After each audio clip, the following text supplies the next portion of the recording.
Cette semaine, Madame et Série est en joie car elle retrouve sa vieille copine, Sarah Jessica Parker. Oui, cette même Sarah Jessica Parker qui fut une amie virtuelle pendant des années de confessions et d'achats compulsifs dans Sex and the City, qui nous donnait envie de trinquer avec notre télé et de tout envoyer balader. Aujourd'hui, l'actrice revient dans Divorce, dramédie à la fois joyeuse et tragique qui porte bien son nom. I want a divorce. Are you drunk? There's a knock at your door. You don't even recognize a stranger. I want to save my life while I still care about it. I had been developing the show for about 4 years and was simply interested in the portrait of a marriage. You know, I certainly read a lot of novels and great literature that told that story, and I, realized that I hadn't seen it illustrated on television or in cinema in a really long time, in the way that I was curious about. I really wanted to see, the sort of surgical dismemberment of a marriage from the inside. I wasn't developing it for me. I was just, it's part of our little company, and that's what we do, and we have a deal at HBO, and eventually it became clear that they were thinking that I was going to play this part, which hadn't occurred to me in this process at all, for real. Then we met Sharon. La Sharon dont parle Sarah Jessica Parker, c'est Sharon Horgan, co-auteure de Divorce, mais également créatrice de la comédie anglaise merveilleusement déjantée Catastrophe, diffusée depuis l'an dernier sur Channel 4.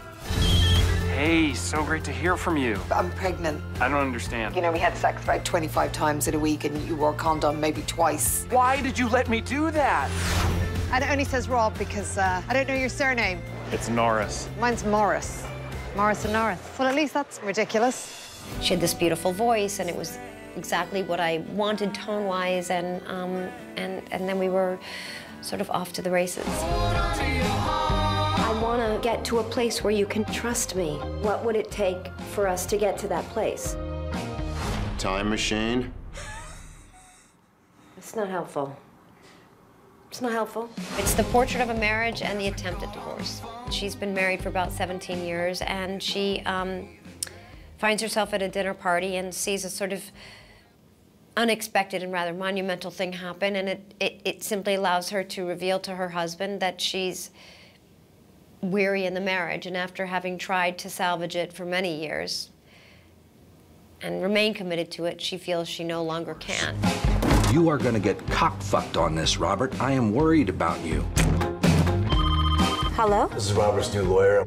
Let's get this party started. I'm gonna make you miserable. She expresses it in a couple of ways, and I think they're very meaningful. She says, I want to save my life while I still care about it, which is very sad.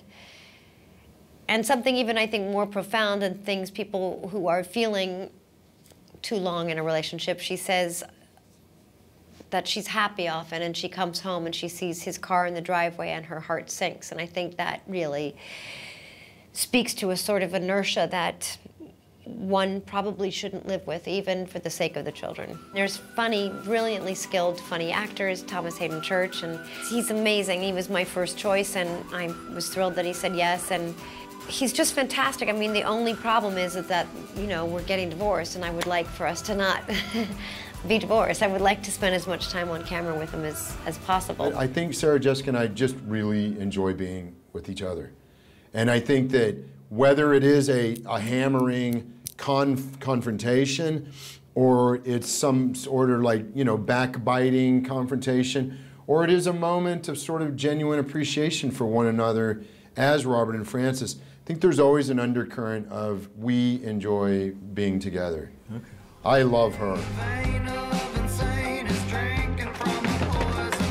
Well, I packed your essentials for you. You packed a mini suitcase and a grocery bag full of bras. You're welcome. Pour Sarah Jessica Parker, qui officie cette fois comme actrice principale, mais aussi comme productrice, les challenges se sont accumulés. I think just figuring out the first season of a show is challenging because it's new people and developing new language and teaching each other our language. And I worked with Michael Patrick for so long, so we just understood each other. But to sort out with Paul and Sharon and the writers, you know, when I say blue and you say blue, is it the same blue? Or tone-wise, what are we all wanting and looking for? And listening to each other and recognizing the good idea. That's all wonderfully challenging, but it's what I love about producing is I love those conversations. Nope. I need my space. It was scary. I mean, I was nervous. You know, you don't know somebody really well. You don't know a part. You can rehearse, but that's what's hard about a pilot is so much needs to be accomplished so quickly, and you don't know somebody yet. And so trying to get to the deepest place when you're still just here is scary. But it's required of you, and you have to sort it out pretty quickly. Who takes him to school? I do. Who takes him to the pediatrician? I do. Who's the tooth fairy? Me. Who writes the notes? Me. He doesn't even know the tooth fairy's names. There's more than one? Lila has Beatrice, Tom has Bella, and they're sisters. They're from Tooth Sylvania. Let's turn it into an acid trip. Le guide du divorce version Sarah Jessica Parker, c'est à partir du 10 octobre, le lundi à 22h50 sur City. When did it start to go off the tracks in your mind? Well, perhaps when you grew the mustache?